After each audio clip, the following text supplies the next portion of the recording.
Hello, welcome to this episode of On the Boards with Jamie and the Roadie. Hello. Today we have a very special guest joining us, Lucas Zaner. Hey Lucas. Hey, how's it going? Good. Hey Lucas, do you want to tell us a little bit about your theatre experience? Yeah, absolutely.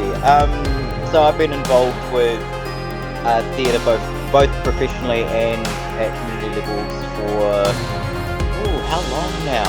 We're coming up about 25 years now. Oh my gosh. In the last sort of 5-6-ish years, leaning more towards the tech and behind the scenes side, particularly with lighting, operating, sound operating, and design.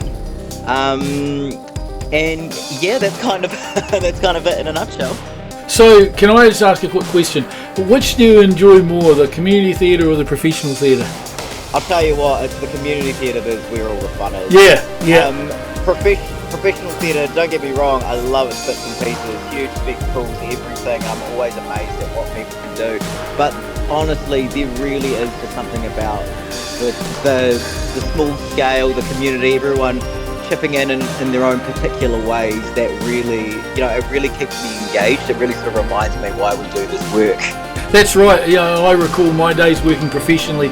I went from community theatre to professional theatre and then back to community theatre. And to me, you're right, the great big spectacles, the rock and roll shows, the musicals, whatever, it's really good. But it just became a job and I didn't enjoy it. You know what I mean? You don't enjoy it as much as you do the community stuff. That's exactly how I feel too, and I was exactly the same from community to professional back to community. And it's just that. You've summed it up really. Yeah, and New Zealand's an interesting country because as much as people talk about professional theatre and stuff, primarily New Zealand is a community theatre based country, and it's unusual compared to a lot of other countries who have layers of theatre like professional, repertory, amateur, etc. And we're unique, and we should always remember that community theatre is where it's at, in my view. That's exactly it. It's part of our personality at this point. I don't think anyone does community theatre better than a country built on community. That's kind of the expectation at this point. That's exactly right. Dunedin here has lost their professional theatre and a few years ago, and the obsession of the council and some people in the community of we've got to have a professional company back. And there's amateur theatres here, or community theatres in the city, who are struggling. And it's, they can't get funding for things, and this obsession with having to have a professional theatre company and a professional venue just amazes me, because 99% of those professionals in the theatre companies in this country came from the community theatre. That's exactly right. And there's also the understanding of what, especially in New Zealand when it comes to theatre, what is the definition of professional? Because if it's just you getting a paycheck, then, that's not really enough. Professional comes with the attitude, professional comes with the product, professional comes with, the commitment to community. All of these things can be basically categorized as professional, but if the only thing that they're looking at is a paycheck at the end of the day, then it, like you said before, it becomes a job, and it's not fun anymore. Well, the worst part for me was I was working in a venue where it was a town hall, and the corporate stuff was the stuff that did my head in. You're doing conferences, spotlight up on a lectern and listening to some guy giving figures on a screen for hours on end, and you just wanted to jump off the bloody lighting truss and kill yourself. Exactly, and especially when it's a job, you can't say no to anything if you're working for the paycheck. Whereas community theatre, I'm in a position now where I'm like, actually, yeah, I want to, be involved with that show, or no, I don't need to do that show this time around. And there's so much more freedom as well. So that's what I appreciate about the community, rather than doing it for the paycheck. I used to work as a teacher, you see. And so it's another example of, I can't really say no to, some examples or some gigs or some forms of papers that we had to teach, especially when it involved performing arts. And there was a lot of things I didn't agree with, and you started to teach it anyway. And now it's like, no, I'm gonna, do what's best for me and my morals, and go down that direction as well. And I think the big issue in this country is that and it's something that I've kind of had a beef with for years, and Jamie will tell you this, but there's a lot of let's just say educational institutions who tune people out with drama degrees and various things, right? And suddenly they walk out the door and go, I'm a professional because I have a degree. One, there's not the work for them, and two, it's kind of giving them a false sense of, I don't know if entitlement's the right word, but you know what I'm saying? It's kind of like, the best people I ever came across in theatre were people that came through the community theatre and learnt the ropes that way. Yeah, I'm going to chime in. Because obviously I did a teaching degree, but one of my optional papers I did was the theatre tech paper down at Otago, and it was great fun. We had a great time, but they didn't prepare you for community theatre, which is what you're mostly going to get into when you graduate. There's not very many professional jobs here. Yeah. And so it was very much like, you go into there with your design and you say, here's what I need, here's the lights I want. It's not always that easy, as we know. You walk into a venue and sometimes you've just got to use what's there. That's it. That's exactly it. And I mean, I've definitely seen the mindset of I've got a degree, therefore I'm professional now. And I mean, to be fair, I did quite a bit of study, and I had a little bit of that. I did chefing qualifications, but I still can't crack an egg without breaking it. For example. Yeah. And then I have seen as well, in my own experiences with other study, because I did do music and performing arts for other study, and just the lack of availability of different specifications or different pathways. It's so, I mean, I am only speaking from personal experience here, and I know it works for quite a lot of people, but for me, wanting to learn a lot more of the behind the scenes or the tech and operation, there wasn't those pathways available. And that's what I like about community theatre, right? If I hadn't done community theatre, I wouldn't know how to do all the things that I know. That's it. I can write shows, direct shows, I can stage manage, I can do tech, I can act if I wanted to, because I'm in community theatre and I've had the opportunity to do all of that stuff. And that's it. And another point of that, getting back to the professional theatre, for example, with professional theatre, you're called in to do a job. The expectation is that you know exactly and everything, and the exact job that you're required to do. And sometimes that isn't the case, because in theatre there's so many different roles and opportunities. So if you don't know something, you're scolded and basically kicked aside. Community theatre, everyone's there to learn. Everyone's there to have a good time. Now, obviously with professional theatre, the expectation is that, you're the professional coming in to do the job, so therefore you should know how to do the job. And there are people in New Zealand who do that very, very, very well. It's more so the lack of opportunity to learn for people who are wanting to learn. And that's why I just have so much love for community theatre. I did a show recently, and we were doing some tech runs, and I was using software I just haven't used in a very, very, very long time. We were doing a Q to Q, and they asked me to change something. It was something quite minor, and I just had to say, oh, hang on, I've just completely forgotten how to do that. Do you mind if we move along and I can come back to it, and so I can figure it out? And just seeing from something so minor of me being like, oh, I'm actually, I do apologize because I just can't remember. It'll take me 2 minutes to Google it, but how about we move along first and then we can come back to that. So I've just had like a quick Google of how to remember to do something quick, really specific on the software. And in community theatre, they go, oh yeah, absolutely. That's fine, because they understand that we don't know everything, but we know that we're going to put the effort in to figure it out. Yeah, I mean, in community theatre, we've got those times where we want to be in the theatre, we want to spend 10 hours in there getting sorted for our tech run so that we're fully prepared. We're not getting paid to do it. We're doing it because we love it. That's it. We do it out of the love and the teamwork and the community. That's definitely. I've done shows where we've taken half a day to get set up. I've also done shows where we've taken a week to get set up, but we're there doing it because we want to, and because we love working as a team and we love working together. And, we might say, oh, you were there to set up the tech, but then we end up putting up curtains and we end up painting the set and we end up painting the stage because they need help as well. And that's what we do. That's it. We pitch in. We don't have to.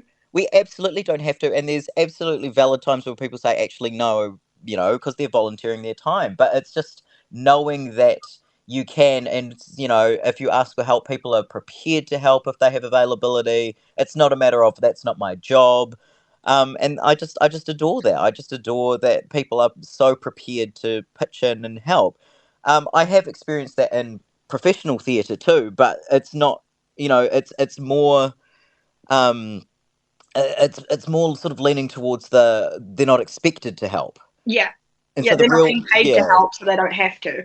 That's it. None of us are getting paid. We're doing it because that's what we want to do. And it's, Yeah, exactly. And it makes for a better experience just, for everyone. Tell you what else I love? I also love when you're in the theatre, you're doing a show with someone and they go, you know what? I would really love to learn how to do tech. Or I would really love to learn how to do this. And you're like, great, come do a show with me. Absolutely. Come and sit Absolutely. in, It's, it's so much more likely to come across different connections, upskilling, links to other shows. And it's such an open, welcoming experience in community theatre. I mean, I had that recently. I have friends who go, I really, really want to learn tech. And I was just, off the cuff sort of mentioning that to the stage manager. And she said, well, as long as they're prepared to learn and they're respectful, you're more than welcome to, use this as a learning opportunity for other people in the show.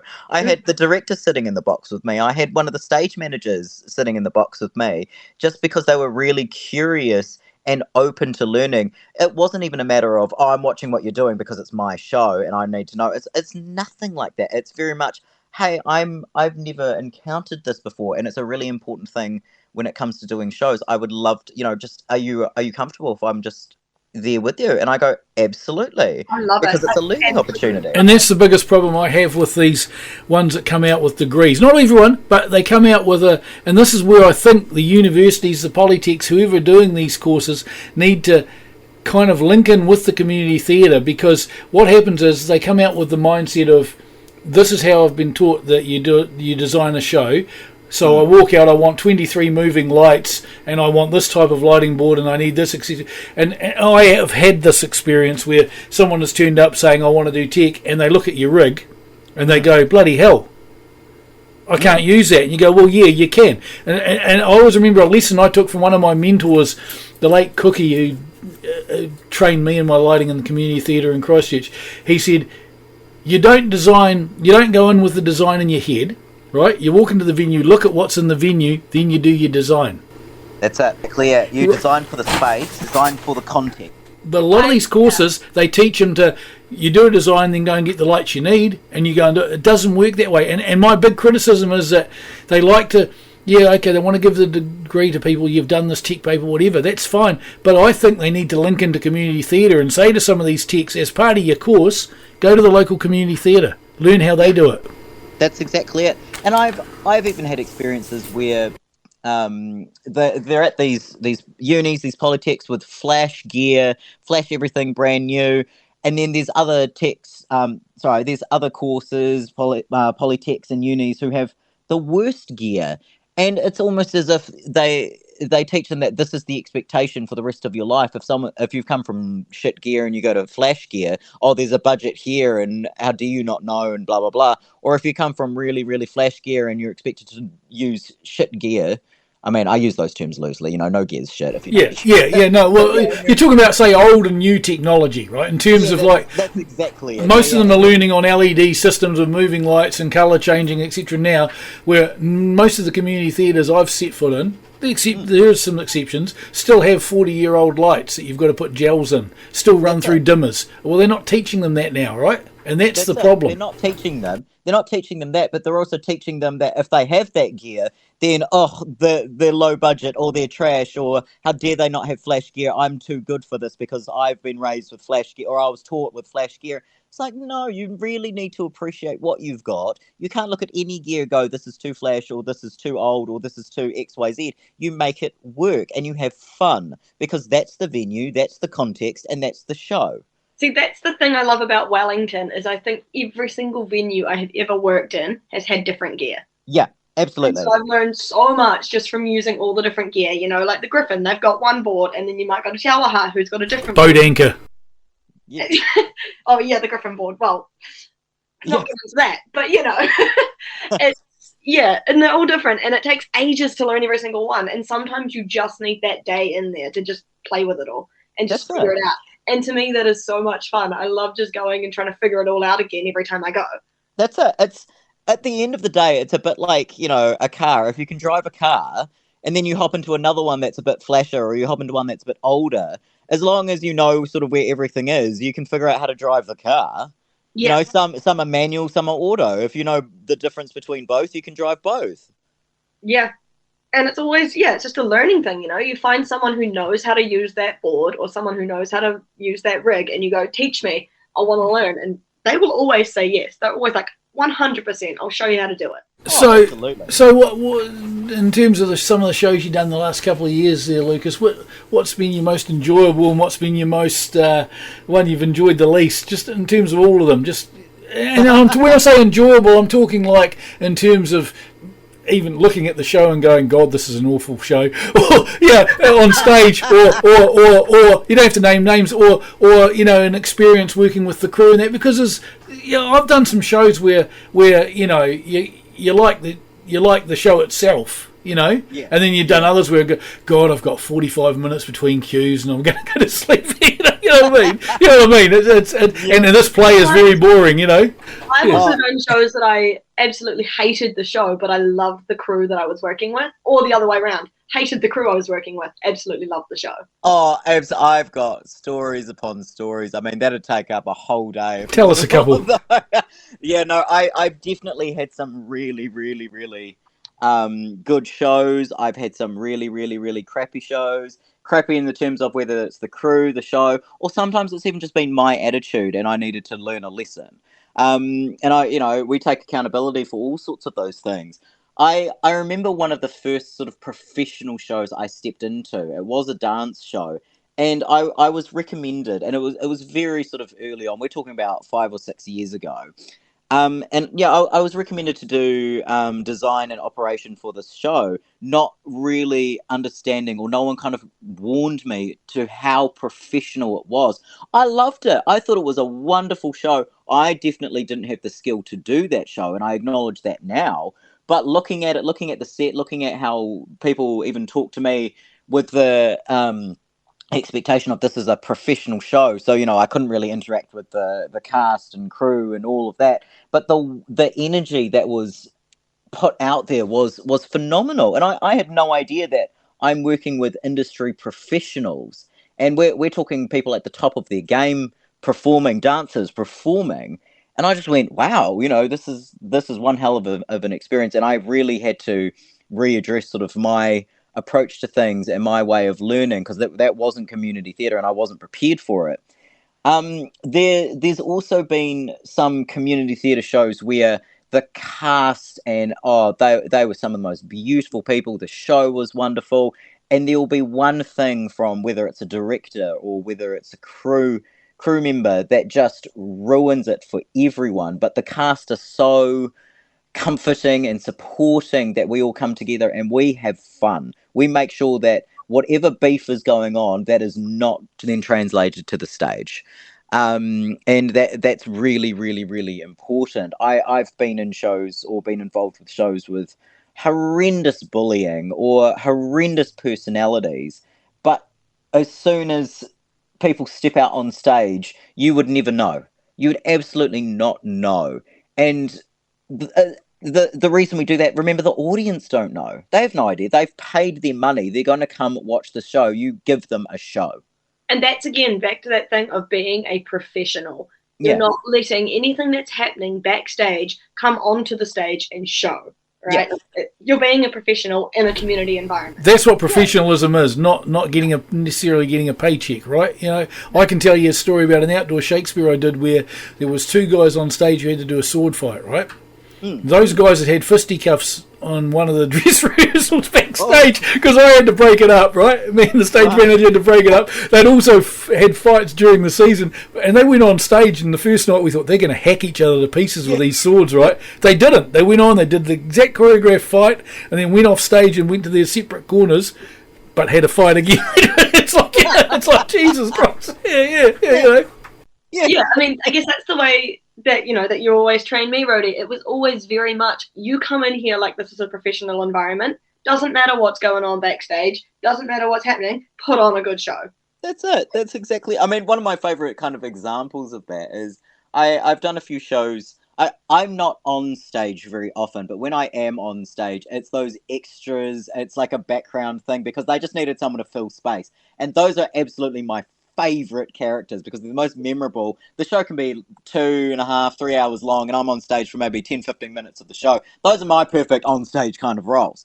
But I'll do shows where they'll have understudies or they'll have alternates.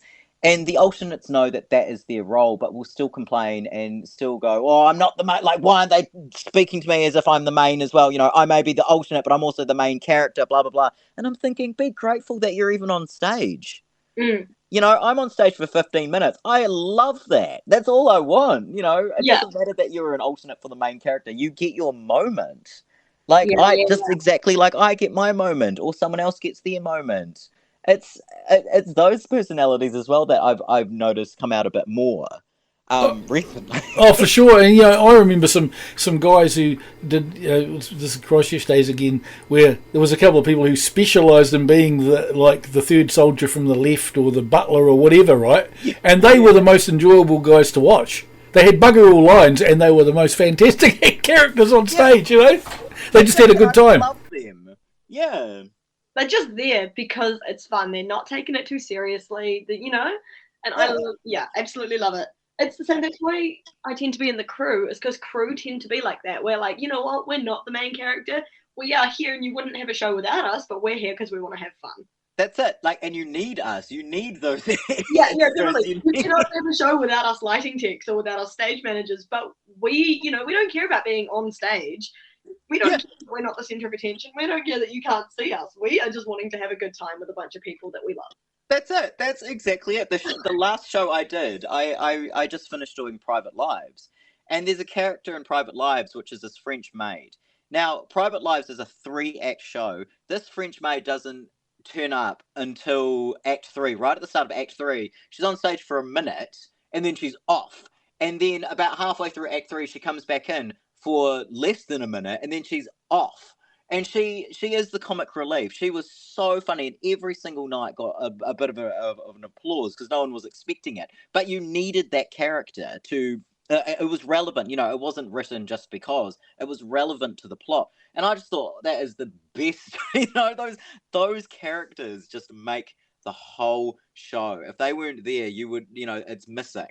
And that's where, that's where you can really address whether the heart of someone is there in the show. The scene in Wellington, how do you find the community theatre scene up there? I mean, in other centres, the scene seems to be changing where it's become all about us. We want to do theatre, but we don't want to do the hard yards and the maintenance or anyone who might be around that's looking after the building or whatever. We don't want them around because they tell us we can't do things. And I mean, is it becoming like that in Wellington, or is the scene a little different? Because it seems to be quite an entitled scene in some other centres I've noticed these days where people, it's all about them, and you mustn't offend anybody and you mustn't be grumpy with anybody because it might hurt people's feelings and that sort of stuff. Is that starting to permeate into Wellington or not? Sorry, can I just add on to that as well? And from what I remember from being in the theatre scenes, let's say, you act in one theatre company and that's the only theatre company that you're with. You don't tend to change between. Whereas, from what I've noticed here, people are always going from one company to another and then just floating around and no one cares. Like they're not forced to be loyal to one company, basically. Yeah. Which is, I like that. I think that's a really effective way to keep community strong. In terms of the entitlement, in terms of all of this, I feel like there's a bit of, I'm going to use terms a bit loosely, but I feel like there is a bit of that professional entitlement that does seep through.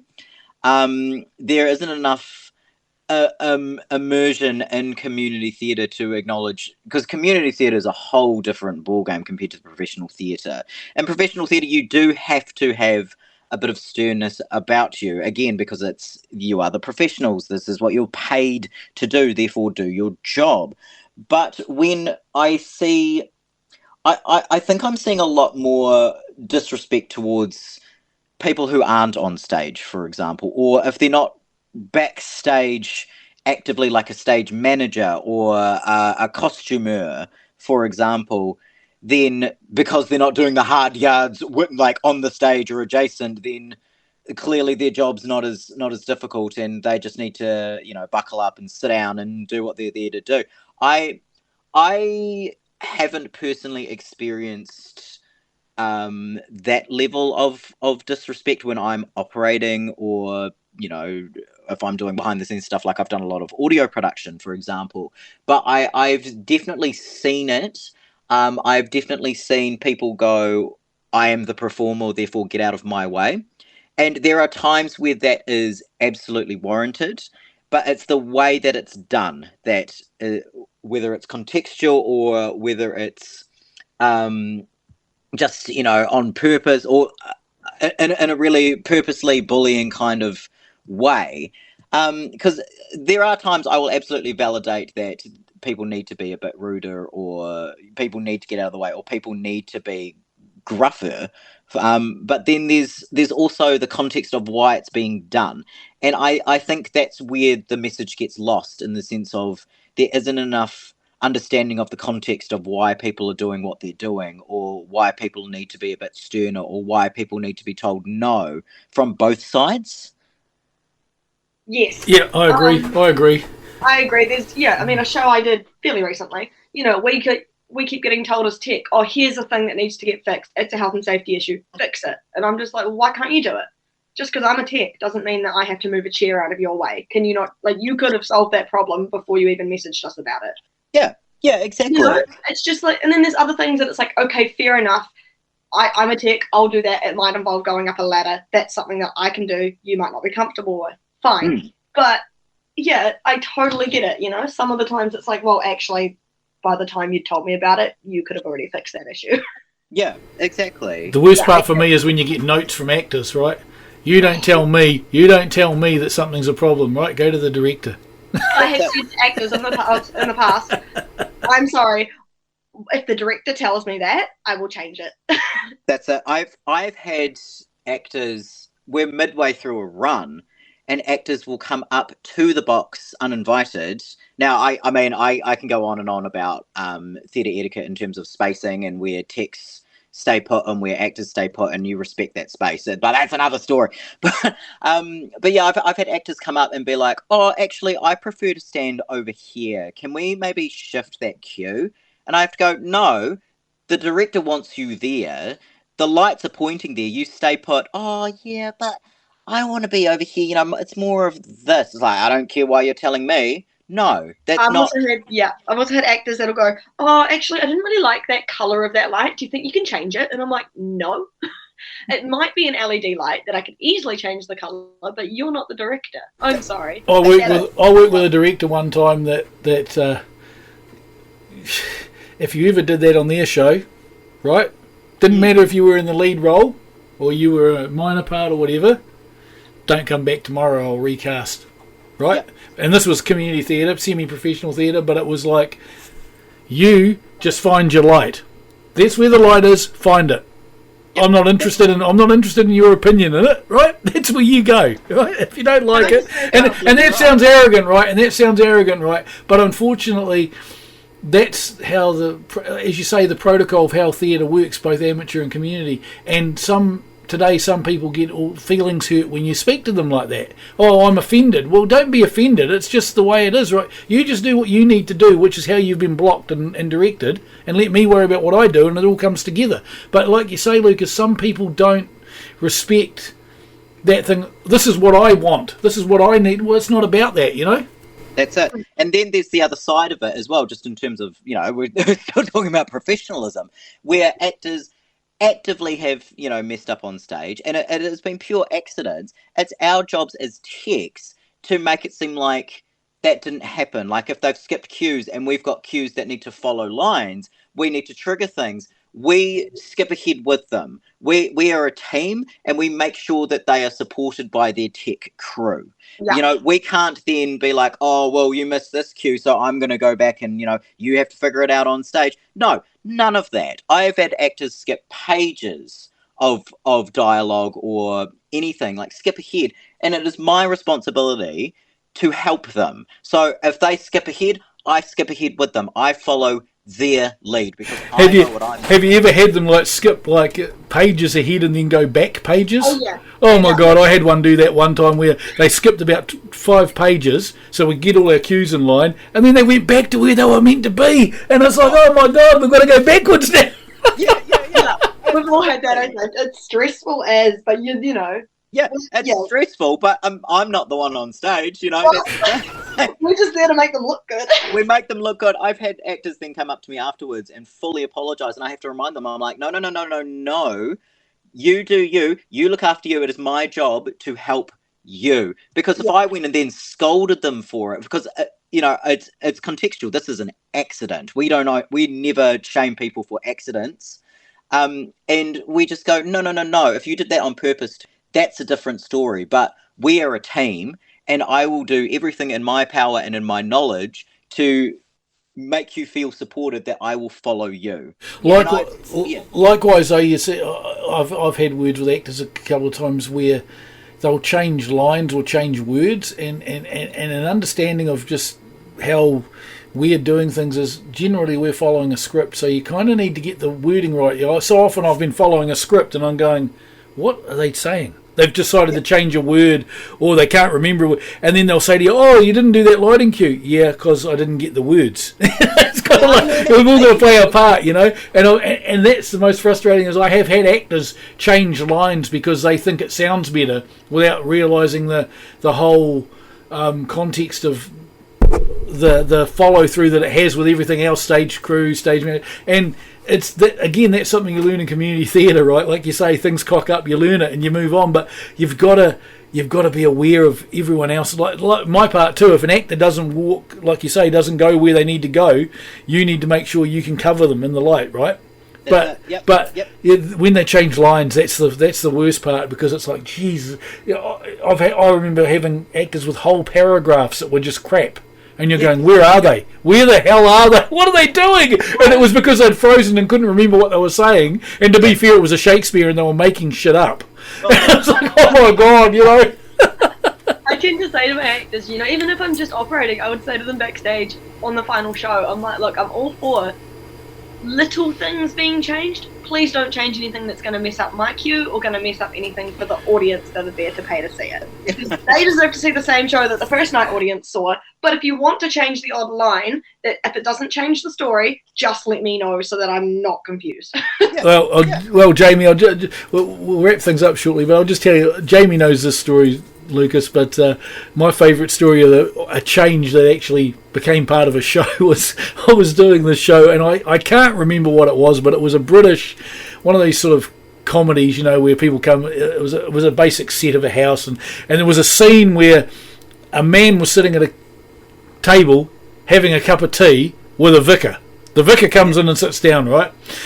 And this actor, it was the second or third performance, he walked in, the vicar, and as he sits down, the actor sitting at the table goes, legitimately, right? And everyone froze, and the poor vicar didn't know what to say, and this actor goes, oh, more tea, vicar? It was like an extra line, right? Because he didn't know, that's right, the vicar was sitting there, they had a cup of tea, and then he farted, and everyone just went silent, and the best thing this guy could do was, more tea, vicar, and he poured it. So after that, because everyone laughed, it was, you've got to keep that in the show.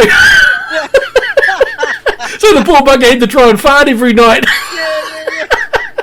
I'm just adding on to that really quickly before we finish up. That's another thing I love about community theatre, right? I've directed shows where things happen that are not in the script, but they happen during a rehearsal, and suddenly the director's like, I love it, keep it in. That's hilarious. Someone goes, oh, that's funny, like, that works really well. Yeah, that's what I like, because you probably wouldn't get that as much in professional theatre. I mean, I don't know, I've not worked in the professional space, but I imagine it would be very much like, nope, you're here, you do your job, you learn your lines, you go home.